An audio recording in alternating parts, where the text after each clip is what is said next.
Prime Minister orders strict action against officials aiding counterfeit goods trade. U.S. President Donald Trump and Chairman Xi Jinping hold second phone call of the year. China approves domestically produced vaccine against 9 strains of HPV virus.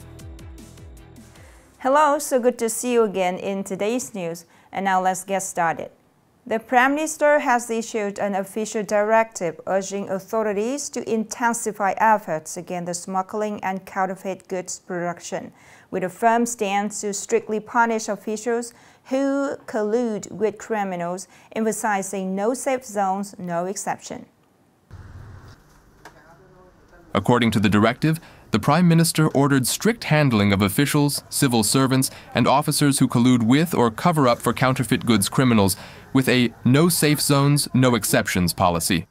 Reports from the Ministry of Public Security show that from May 15 to June 3rd, 36 cases and 119 suspects were prosecuted for smuggling, commercial fraud, and counterfeit production across 24 provinces and cities. The Prime Minister also urged relevant ministries and agencies to promptly review and amend any deficient regulations to protect consumer rights and enhance state management efficiency. On the evening of June 5th, the Chairman Xi Jinping held a phone call with the U.S. President Donald Trump. This marks the second direct dialogue between the two leaders in 2025. The phone call was initiated at President Trump's request, but details of the discussion were not disclosed. Trump later posted on the social media platform Truth Social that the call lasted about 90 minutes, describing it as a very good exchange that brought positive results for both countries. News of the call boosted U.S. stock markets. The conversation took place amid ongoing tensions between the U.S. and China across multiple areas. Although the two sides reached a temporary agreement in Geneva in mid-May, the commitments now face significant risks. China has officially approved its first domestically produced vaccine capable of preventing 9 strains of the HPV virus, the leading cause of cervical cancer and several other diseases. The vaccine, named Secalin 9, marks a significant advancement in China's domestic healthcare capabilities. Since 2019, Secalin 9 has undergone clinical trials across multiple regions in China, involving over 11,000 healthy volunteers aged 9 to 45.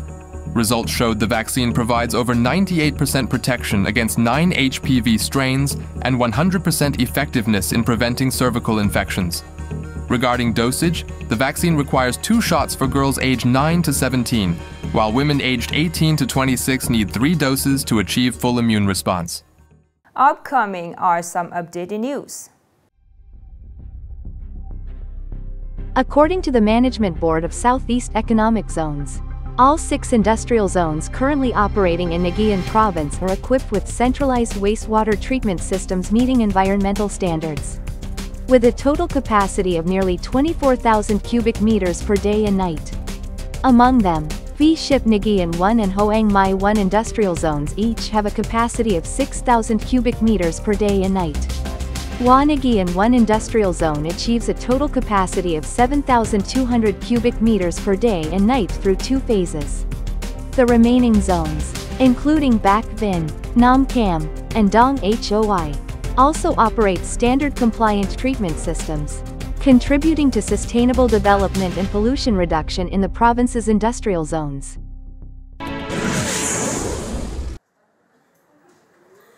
With just over 20 days to go, more than 1.1 million candidates nationwide will take the 2025 high school graduation exam. Students completed registration for exams and subject combinations by mid-March, but recently, 5 universities unexpectedly announced dropping Block CZ0 from admissions. This shocked many students who feel their university chances have significantly decreased. A Ministry of Education representative said they have discussed with the universities and advised them to adjust admission combinations appropriately to protect students' rights. Starting today, June 6th, localized heat waves with temperatures exceeding 35 degrees Celsius will affect northern and central Vietnam. From tomorrow, the heat will expand.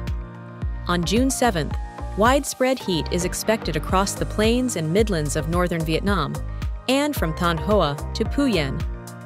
Maximum temperatures will generally range from 35 to 37 degrees, with some areas exceeding 37 to say.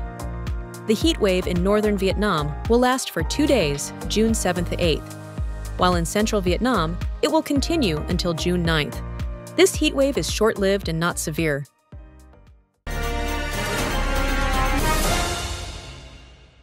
On Friday, billionaire Elon Musk said he would remain a friend and advisor to Donald Trump as the U.S. president held a farewell in the Oval Office for the man who led his turbulent cost-cutting campaign. The relationship between the U.S. president and the head of the Department of Government Efficiency is rapidly shifting from a perfect pair to going separate ways.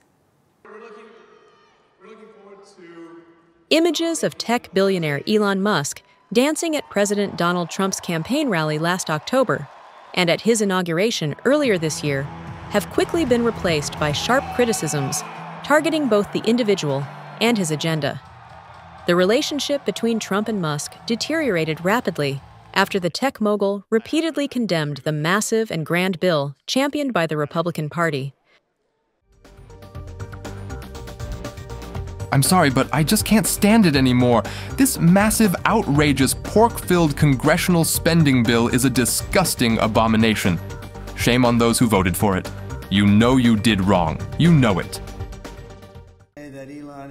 In response to Elon Musk's remarks, U.S. President Donald Trump said he was unsure if their close relationship could continue, expressing that he was very disappointed by the billionaire's criticism of his major policy bill. I was surprised because you were here, everybody in this room. Look, Elon and I had a great relationship. I don't know if we will anymore.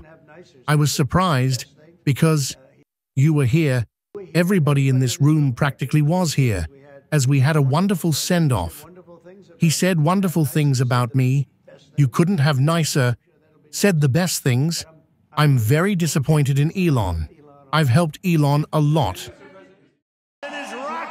Despite President Trump's assurance at the White House farewell that many in the Doge community, including Elon, continue to support the Department of Government Efficiency, DOGE, observers believe the disagreements between the two are unlikely to be reconciled. With their strong personalities and large social media platforms, this confrontation could escalate tensions and potentially impact the U.S. agenda in the near future. The last story just ended our program today. Thank you so much for your attention. Goodbye and see you later.